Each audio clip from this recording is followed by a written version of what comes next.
wabarakatuh. Hai semuanya, perkenalkan nama saya Aura Rizka Ramadhani. Saya mahasiswa UIN Syarif Hidayatullah Jakarta dari jurusan Pendidikan Bahasa dan Sastra Indonesia semester 3B. Pada kesempatan kali ini, saya melakukan observasi dan wawancara mengenai tipologi pembelajaran pada siswa SMP. Nah, sebelum itu, saya ingin menjelaskan sedikit pengertian tipologi pembelajaran. Tipologi pembelajaran adalah gaya seseorang dalam memahami ataupun menerima informasi saat ia belajar. Secara sederhana, gaya pembelajaran terbagi menjadi 3. Yang pertama ada visual, yang kedua ada auditory, dan yang terakhir ada kinestetik. Auditory adalah orang yang mudah memahami pembelajaran lewat penglihatan. Contohnya, ia suka sekali melihat gambar, diagram, ataupun ketika ia sedang menulis, ia sering melakukan lettering. Lalu tipe auditory adalah seseorang yang paham terhadap pelajaran lewat pendengaran. Contohnya, ia lebih paham ketika guru sedang menjelaskan materi ataupun saat belajar ia sering sekali mendengarkan musik. Terakhir ada kinestetik. Kinestetik adalah orang yang lebih cepat memahami pembelajaran lewat gerakan atau praktik langsung. Contohnya, mereka suka sekali kegiatan seperti memegang benda, eksperimen, ataupun praktik. Untuk itu, saya telah melakukan observasi dan wawancara pada salah satu siswa SMP sebagai narasumber. Maka dari itu, mari kita simak videonya bersama-sama. Sebelumnya, aku minta waktunya sebentar nih buat tanya-tanya ke kamu. Kalau boleh tahu, nama kamu siapa? Terus dari kelas berapa sama dari sekolah mana? Nama aku Zaskia Gina Hilmi, kelas 88 dari sekolah SMPN 3 Kota Tangerang Selatan. Jadi aku mau beri kamu pertanyaan, kamu cukup jawab iya atau tidak aja ya. Pertama, apakah kamu lebih mudah memahami pelajaran jika kamu membacanya dengan baik? Iya. Apakah kamu lebih mudah memahami materi pelajaran jika kamu mendengar penjelasan materi dengan baik? Iya. Apakah kamu belajar dengan baik ketika kamu dapat menyentuh objek kerja tersebut? Tidak.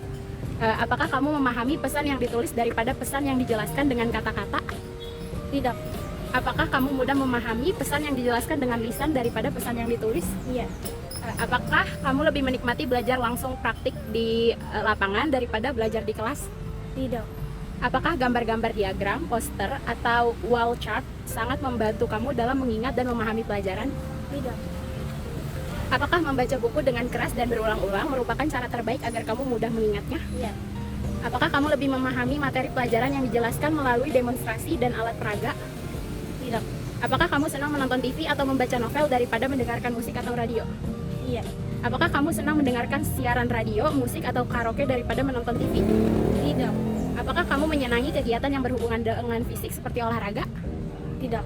Apakah kamu merasa mudah mengingat wajah seseorang daripada nama seseorang? Iya. Apakah kamu merasa mudah mengingat nama seseorang daripada wajah seseorang? Iya. Apakah kamu ingat dengan baik apa yang kamu pelajari melalui praktek di lapangan? Tidak. Apakah kamu lebih senang membaca buku cerita daripada mendengarkan cerita? Iya. Apakah mendengar cerita lebih jauh menyenangkan daripada membaca buku cerita? Iya. Apakah kamu jenuh jika duduk belajar di kelas terlalu lama? Iya. Apakah kamu tidak merasa terganggu dengan suara-suara saat kamu sedang belajar? Iya. Apakah kamu hanya bisa belajar dengan baik ketika berada pada suasana yang tenang? Iya. Apakah kamu melakukan hal-hal seperti mengetuk-ngetuk pulpen, mengunyah permen saat proses belajar? Iya. Apakah kamu suka mengobrol dan dengan berhadapan secara langsung dengan lawan bicara daripada lewat telepon? Tidak. Apakah kamu lebih suka berbicara lewat telepon daripada harus bertemu langsung dengan lawan bicara? Iya. Apakah kamu sangat antusias bila ikut membuat atau memperbaiki sesuatu dengan tangan kamu? Iya. Apakah kamu lebih menyenangi tugas-tugas tertulis daripada harus menjelaskan dengan kata-kata? Iya. Apakah kamu mudah terganggu dengan suara ketika kamu sedang belajar? Iya. Pertanyaan terakhir, ketika kamu mendapatkan kabar gembira dan membuat kamu senang, kamu akan lompat ke girangan? Tidak. Oke, terima kasih ya. Hasil skor wawancara Zaskia menyatakan bahwa gaya belajar Zaskia yang paling dominan adalah kinestetik, yaitu 71,43%, lalu visual 60% dan auditorial 50%.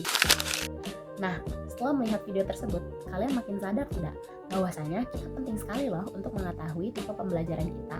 Karena dengan kita tahu tipe belajar kita, maka kita akan mendapatkan pemahaman pada suatu pembelajaran yang lebih maksimal. Sekian video dari saya, kurang lebihnya mohon maaf. Wassalamualaikum warahmatullahi wabarakatuh.